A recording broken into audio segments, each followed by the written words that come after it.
जय हिंद, वंदे मातरम। दोस्तों कैसे हो आप सभी? मैं आपका दोस्त रवि कौशिक। दोस्तों एक बार फिर से आप सभी का स्वागत करता हूं अपने YouTube channel my success job में। दोस्तों सुपर फास्ट वीडियो होने वाली है, क्योंकि दोस्तों आज मैं आपके लिए लेकर आया हूं एसएससी जीडी और यूपी पुलिस के अंदर जो अनेक शब्दों के एक शब्द पूछे जाते हैं उनकी एक वीडियो लेकर आया हूं। दोस्तों काफ़ी इंपॉर्टेंट वीडियो होने वाली है, फटाफट से बैठ जाइए 2-3 मिनट के लिए और इस वीडियो को पूरा याद कर लीजिए, क्योंकि दोस्तों आपके एक आधे क्वेश्चन इसी में से ही फंसने वाले हैं। तो आइए फटाफट से करते हैं वीडियो को स्टार्ट, ज़्यादा बातें ना करते हुए। आइए दोस्तों, आज का हमारा पहला जो वाक्यांश है वो है अनियमित के लिए उचित वाक्यांश चुने। तो दोस्तों जो ऑप्शन बी है एकदम सही है, जो नियम के अनुकूलन ना हो। तो दोस्तों इसका आंसर यही आने वाला है। नेक्स्ट चलते हैं। विशिष्ट अवसर पर विशिष्ट लोगों के समक्ष दिया गया विवादपूर्ण भाषण। जब भी दोस्तों विशिष्ट लोगों को समक्ष कोई विवादपूर्ण भाषण देते हैं तो उसे हम बोलते हैं अभिभाषण। ठीक है दोस्तों, आप याद रखना इसे अच्छी तरीके से। जिस पर आक्रमण हो उसके लिए एक शब्द बताइए। जिस पर आक्रमण हो रहा है उसे कहते हैं आक्रांत। आप याद रखना, जैसे कि आप कोई हो और आप पर कोई आक्रमण हुआ तो आप उस आक्रमण के आक्रांत हो। ठीक है दोस्तों, ध्यान रखना सही से, मैं आपको सही समझाता हुआ चलूँगा। आदि से अंत तक, इस शब्द के लिए अधोपतांत। दोस्तों वेरी इंपॉर्टेंट है ये वाला, काफ़ी ज़्यादा हमारे जो पेपर में पूछा जाता है। आदि से अंत तक अधोपतांत, आप इसे याद रख लेना या फिर आप इसे अपनी आंखों में बसा लो कि जहाँ भी आदि से अंत तक आ गया वहाँ पर मैं ऐसी अधोपतांत लगाकर आऊँगा। दोस्तों चलते हैं नेक्स्ट पे। दूसरों की बातों में दखल देने के लिए एक शब्द बताइए। तो जब हम दूसरों की बातों में दखल देते हैं तो हम क्या करते हैं? हस्तक्षेप करते हैं। उनकी बातों में हम हस्तक्षेप करते हैं।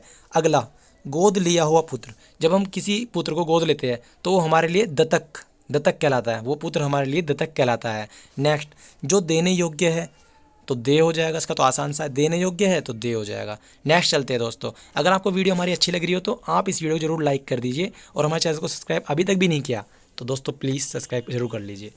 जो मापा ना जा सके उसे क्या कहते हैं? अपरिमेय। उसे कहते हैं अपरिमेय। जो कम खर्च करता हो, जैसे कि आप हो, आप कम खर्चा करते हो तो आप ना तो कंजूस है, ना लोभी है, ना मक्खीचूस है, आप एक मितव्ययी है। आप एक मितव्ययी है क्योंकि आप कम खर्चा करते हैं। ठीक है। जो किए गए उपकारों को मानता हो उसे कहते हैं कृतज्ञ। दोस्तों वेरी इंपॉर्टेंट है ये वाला भी, आप ध्यान रख लेना बिल्कुल। कृतज्ञ, जो किए गए उपकारों को मानता हो उसे कृतज्ञ कहते हैं। ठीक है। नेक्स्ट चलते हैं। प्रणादा के लिए अनेक शब्द। प्रणादा के लिए अनेक शब्द। प्रणादा आपको बता दूं मैं, प्रणादा यानी प्राण माने तो हमारे प्राण, और दा माने दवा, यानी कि प्राण देने वाली दवा। प्राण देने वाली दवा को हम प्राणदा बोलते हैं। ईश्वर का कोई आकार नहीं होता। ईश्वर का कोई आकार नहीं होता क्योंकि वो तो निराकार होते हैं। ठीक है। नेक्स्ट चलते हैं दोस्तों। यहाँ तक का समझ में आ गया हो तो वीडियो को लाइक जरूर कर देना। सख्य भाव मिश्रित अनुराग को क्या कहते हैं? सख्य भाव मिश्रित अनुराग को क्या कहते हैं?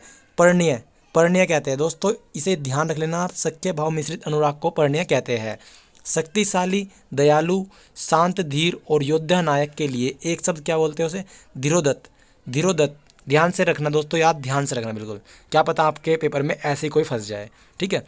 जो मोक्ष चाहता हो उसे कहते हैं मुमुक्षु।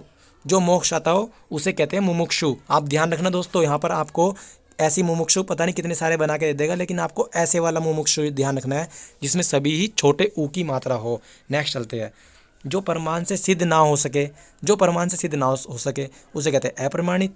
निम्न में से कौन सा पीछे चलने वाला शब्द हेतु एक शब्द है?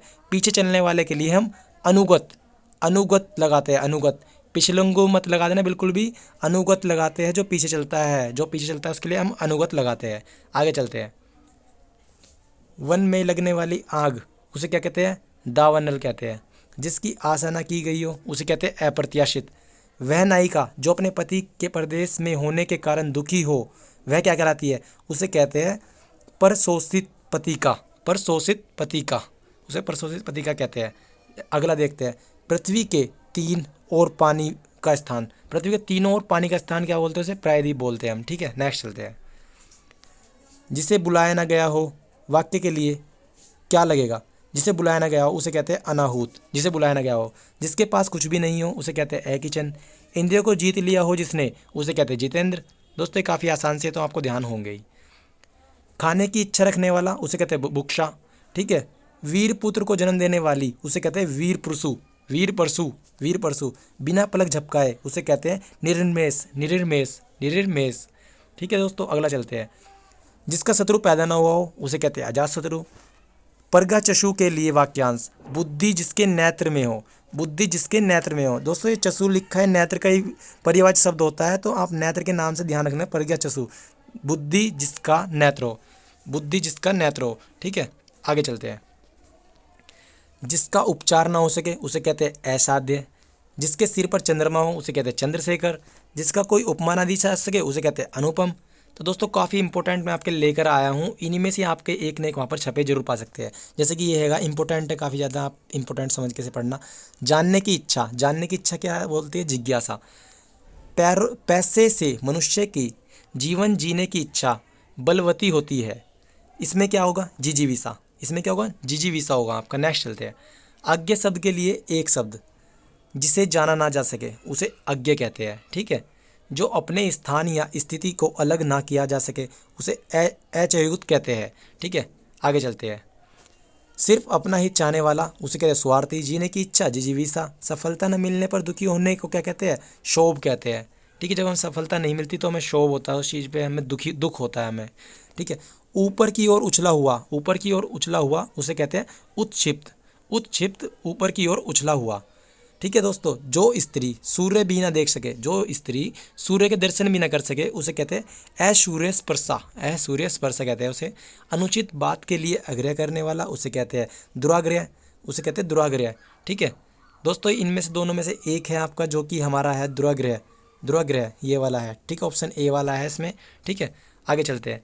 अग का अर्थ, अग का अर्थ क्या होता है जो कुछ भी नहीं जानता हो वो अग होता है। ठीक है, जो कुछ भी नहीं जानता हो उसे हम अग कहते हैं अपनी भाषा में या फिर वाक्यांश की भाषा में। तो दोस्तों कैसी लगी आपको वीडियो, अच्छी लगी तो वीडियो को लाइक करके जरूर बताइएगा, और हमारे चैनल को सब्सक्राइब नहीं किया है तो चैनल को सब्सक्राइब करके बेल आइकन बटन जरूर बता देना। मिलते हैं अगली वीडियो में, जय हिंद जय भारत।